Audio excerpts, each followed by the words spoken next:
سلامونه وخت مو په خیر د اجمل شاه فیسبوک باندې او یوټیوب چینل ته ښه راغلاست. آیا روهیت شرما په رښتیا هم پولیسو نیولی؟ کیچونه خو دې پرېښودل، ډلمشري هم پرېږده.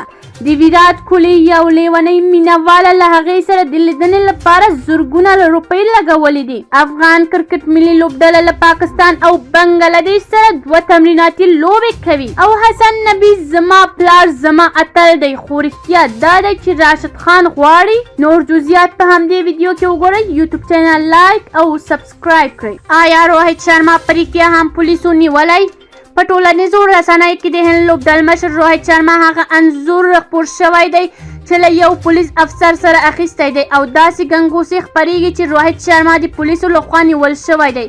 خو د معلوماتو له مخې د سویل افریقا په وړاندې 2مې شلوریزې لوبې د مخه د اسما د پولیسو مشر له روهیت شرما سره ګډ عکس اخیستی او هغه ټولنیزو رسنیو کې خپور کړی او هغه ته یې د بریا هیله کړې. د هندي رسنیو په وینا د انټرنیټ کارکوونکو پرته له دې چې عکس ته په دقت وګوري او هلته لیکل شوی پیغام ولولي، په بیړه یې له پولیسو سره د روهیت شرما اخیستل شوی انځور لاس په لاس کړی او داسې ګنګوسې یې خپرې کړي دي چې هغه پولیسو نیولی دی. کیچونه خو دې پرېښودل، خو اوس لپاره لوبډل مشري هم پرېږده. د انګلستان او پاکستان ترمنځ د 2 شلوریزو لوبو په وروستۍ لوبه کې پاکستان سترې ماتې وخوړې او د ماتې لاملونه یې هم یو لامل دا و چې لوبډل مشر بابر اعظم 2 مهم کیچونه یې پرېښودل یا یې وغورځول او توپ وهنه یې هم پاتې راغی. په دغه ټوله لوبه لړۍ کې بابر اعظم یوازې 2 لوبو کې ښه توپ وهنه او په پاتې 5 لوبو کې د پام وړ ونه چلېده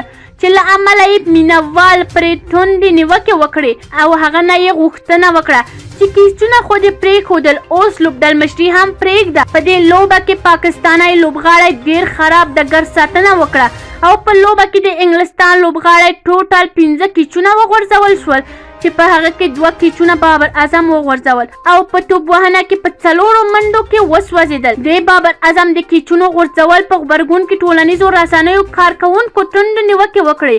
هغه وویل وا څومره په زړه پوره ډول یې کیچونه پرېښودل، په همدومره ښه ډول د لوبډل مشري هم پرېږدي. د ویرات کوهلي یوې لیونۍ مینهوالې له هغې سره د لیدنې لپاره زرګونه روپۍ لګولې دي. د هند کرکټ ملي لوبډلې تکړه توپ وهونکی ویرات کوهلي یوه مینهوالې د هغې سره د لیدلو لپاره 20,000 هندي کلدارې مصرف کړي دي او خپل ارمان ته ورسېده. د راپور له مخې کله چې ویرات کوهلي په د وروستۍ کې د سویل افریقا په وړاندې د شلوریزې لوبې لړۍ کې د 2مې لوبې لپاره د هند کوهتایي ښار ته ورسېده نو راهول رای پوهېده چې لوبډله به په د هوایي ډګر کې ښکته کېږي نو هغه د ویرات کوهلي سره د لیدنې لپاره هوایي ډګر ته ولاړه، خو هیله یې پوره نه شوه.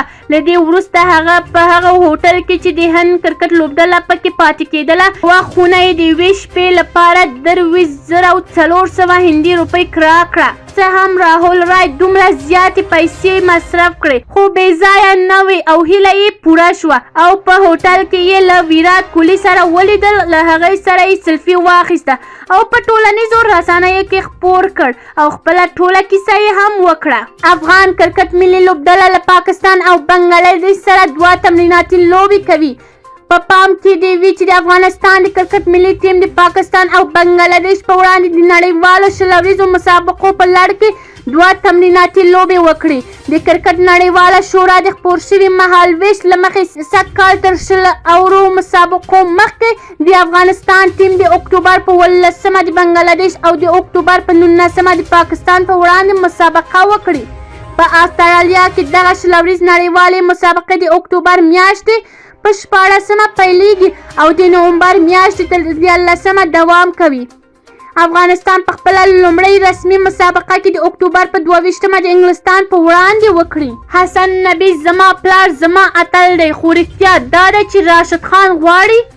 د هیواد د کرکټ ملي ټیم لوبغاړی محمد نبي عیسی خیل زوی حسن نبي عیسی خیل پاکستان ته رسېدلی دی تر څو چې د هیواد کې د پاکستان د ځوان د سوداګریز لیګ برخه کې هیواد ته د ستنېدو سره سم دا شي. نوموړی دغه پاکستان د تر ټولو لوی تلویزیون جیو نیوز هم مرکه وکړه او په دې مرکه کې مهمې خبرې وکړې.